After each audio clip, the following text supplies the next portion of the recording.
फिर से शुरू हो गई। मैं तो परेशान हो गई हूँ इस लड़की से। क्या हुआ माँ, क्यों इतना गुस्सा कर रही हो? गुस्सा न करूं तो क्या करूं? हाँ, कब से आवाज लगा रही हूँ, लेकिन इन मैडम को एक बार में सुनाई कहाँ देता है। ओहो माँ, आप ही देखो ना, मैंने कितना सुंदर डिजाइन बनाया, बस इसी में ध्यान लगा था मेरा, शायद इसीलिए आपकी आवाज सुनाई नहीं दी होगी। अच्छा बताओ क्या काम है, मैं ये बाद में पूरा कर लूंगी। कुछ काम नहीं, खाने की थाली कब से लगा कर रखी है, अब महारानी को फुर्सत मिल गई हो तो चलकर खा लो। अच्छा खाना खाना है, अब आप शुरू करो, मैं बस 2 मिनट में आऊं। हाँ हाँ पता है तेरे 2 मिनट। इतना कहकर हिना की माँ सुमित्रा गुस्से में वहां से चली गई और फिर खाने की मेज पर। अरे क्या हो गया, इतने गुस्से में क्यों हो भाग्यवान? अब आप ही समझा लीजिए अपनी लाडली को, मेरी तो एक नहीं सुनती। हाँ तो क्या हो गया, तुम पे ही तो गई है। आपको मजाक सूझ रहा है? यहाँ मेरा दिमाग खराब हो रहा है, सारा दिन बस मेहंदी के डिजाइन बनाती रहती है और कोई काम ही नहीं है इसे। इसका मतलब वो सच में तुम पर ही गई है। तुम्हें भी तो मेहंदी लगाने का बड़ा शौक था ना इस उम्र में। हाँ, पर मैं घर का सारा कामकाज निपटाने के बाद ये सब करती थी। अरे ये तो खाना पीना भी छोड़कर बैठी है। सुमित्रा अपने पति सुरेश से हिना की शिकायतें कर ही रही थी कि तभी हिना वहां आ गई। क्या बनाया माँ? खुशबू तो बड़ी अच्छी आ रही है। मिल गई तुझे फुर्सत। हाँ माँ, देखो ना मेरा आज का डिजाइन, पापा देखिए ना कैसा है। सच में डिजाइन तो वाकई बढ़िया बनाया है लाडो। ये लाडो बोल बोल कर आपने ही इसका दिमाग खराब करके रखा है। मेरी जान को कितना काम है पता है, ती जा रही है, मगर ये लड़की मेरी बिल्कुल मदद नहीं करती। ओहो, आज सिर्फ खरी खोटी ही सुनाओगी या कुछ खाना भी मिलेगा भाग्यवान? सुरेश की बात सुनकर सुमित्रा की हंसी निकल गई और उसे हंसता देख सभी लोग हंसने लगे। हिना अपने माता पिता की अकेली संतान थी। हिना को बचपन से ही मेहंदी के नए नए डिजाइन बनाने का बड़ा शौक था। वो कागज पर रोज कुछ न कुछ नया बनाने की कोशिश करती और फिर उसे अपने या अपनी माँ के हाथों पर लगाती। हिना के कॉलेज की पढ़ाई भी अब पूरी हो गई थी, तो अब उसके लिए रिश्ते आने भी शुरू हो गए थे। अरे सुमित्रा कहाँ हो, जल्दी आओ। क्या हुआ जी? जरा इस फोटो को तो देखो, कैसा है लड़का? दिखने में तो बहुत ही बढ़िया है। हाँ, वो कानपुर वाले फूफा जी है ना, उन्होंने बताया इस लड़के के बारे में। अपनी हिना के लिए कैसा रहेगा? लड़का काम क्या करता है और परिवार में कौन कौन है?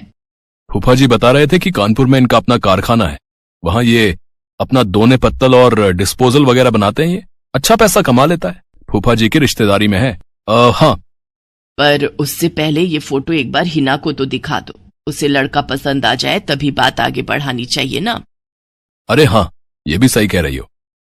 लाडो, ओ लाडो, अरे कहाँ है बिटिया? सुरेश ने फौरन जाकर कमल की फोटो हिना को दिखाई तो हिना को भी कमल पसंद आ गया। उधर कमल को भी हिना पहली ही नजर में भा गई और इस तरह से कुछ ही दिनों में कमल और हिना की शादी खूब धूमधाम से हो गई। शादी के बाद कमल और हिना अपनी गृहस्थी में बहुत खुश थे। फिर एक शाम। ये क्या लिख रही हो हिना? लिख नहीं रही हूँ, मेहंदी का डिजाइन बना रही हूँ। अच्छा, पर कागज पर क्यों? प्रैक्टिस तो रोज ही करनी होती है ना, तो इसीलिए कागज पर डिजाइन बनाती हूँ। अच्छा, अब जरा दिखाओ तो सही। अरे वाह, ये डिजाइन क्या सच में तुमने बनाया है? हाँ अच्छा है ना, अब मैंने और भी बनाकर रखे हैं, रुकिए मैं भी लेकर आती हूँ। हिना ने अपने बनाए सारे डिजाइन्स कमल को दिखाए, जो कमल को बहुत पसंद आए और उसने हिना की खूब तारीफ की। सब कुछ अच्छा चल रहा था और ऐसे ही हंसी खुशी दिन बीत रहे थे। लेकिन फिर एक सुबह। हेलो, क्या हुआ राठी जी, इतनी सुबह सुबह फोन क्यों किया? सर आप जल्दी से आ जाइए, गजब हो गया, अपनी फैक्ट्री में आग लग गई है सर, सब कुछ जल गया सर, कुछ भी नहीं बचा सर, जल्दी आ जाइए आप। फोन पर अपने मैनेजर की बात सुनकर कमल के पैरों तले जमीन खिसक गई। फैक्ट्री पहुंचा तो देखा वाकई फैक्ट्री पूरी तरह से जल रही थी। तभी एक जलती हुई बड़ी सी लकड़ी कमल पर आ गिरी, जिसकी वजह से वो बुरी तरह झुलस गया। उसे फौरन अस्पताल पहुंचाया गया और यहाँ से सब कुछ बदल गया। फैक्ट्री के काम को बढ़ाने के लिए कमल ने हाल ही में कई सारी नई मशीनें लोन पर खरीदी थी।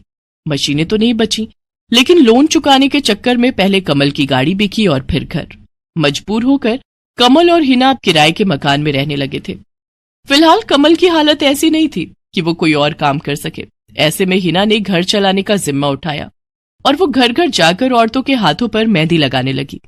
हालांकि इस काम से उसे बहुत कम पैसे ही मिल पा रहे थे, लेकिन हिना फिर भी पूरी मेहनत कर रही थी। क्या से क्या हो गया ना हिना, मैं किसी काम का नहीं रहा, हम बर्बाद हो गए। मैंने कहा था तुम्हें रानी बनाकर रखूंगा, मगर मेरे रहते हुए भी तुम्हें कितना संघर्ष करना पड़ रहा है। ऐसा क्यों कह रहे हैं आप बिल्कुल चिंता मत कीजिए, देखना धीरे धीरे सब ठीक हो जाएगा। हिना चाहती थी कि वो अपना एक पार्लर खोले, लेकिन फिलहाल ये मुमकिन नहीं था। मेहंदी लगाने का काम भी सीजन पर ही मिल पाता था, तो अब दिक्कत खाने पीने की भी होने लगी। ऐसे में हिना ने एक सेठ के घर मेड का काम करना शुरू कर दिया। और फिर एक दिन, सुन, तुझे कोई मेहंदी वाली पता है क्या? क्यों मैडम? अरे वो तीज आ रही है ना, तो मेहंदी लगवानी थी। हाँ, बाहर इतनी गर्मी है, अब ऐसे में कौन बाहर जाए, तो घर पर ही आकर कोई लगा दे तो बढ़िया रहेगा। अब हाँ मैडम, मैं बहुत अच्छी मेहंदी लगाती हूँ, आप मुझसे लगवा लो। ना ना ना, अगर खराब कर दी तो? तीज की पार्टी है मेरे यहाँ, मेहंदी तो बढ़िया ही लगवानी है मुझे। मैडम आप बिल्कुल चिंता मत कीजिए, और रुकिए, मैं अभी आपको कागज पर मेहंदी का डिजाइन बनाकर दिखाती हूँ, फिर आगे आप ही तय करना। इतना कहकर हिना ने फौरन एक कागज लिया और कुछ ही देर में उस पर एक बहुत ही सुंदर मेहंदी का डिजाइन बना दिया। और फिर, अरे वाह, ये तो सच में बहुत सुंदर है, बिल्कुल नया और बहुत ही खूबसूरत डिजाइन है। अब तो ये डिजाइन मेरे हाथ पर भी सेम टू सेम लगा देगी ना? हाँ मैडम, आप मुझ पर विश्वास कीजिए, मैं बचपन से ये करती आई हूँ।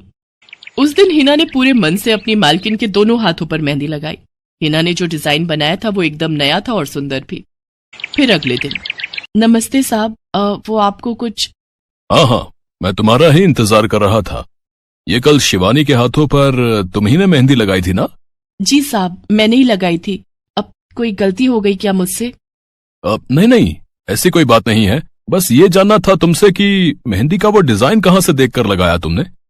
कहीं से नहीं साहब, वो तो मैंने खुद से सोचा था, मैं कभी कहीं से देखकर डिजाइन नहीं बनाती। अच्छा, अगर ऐसा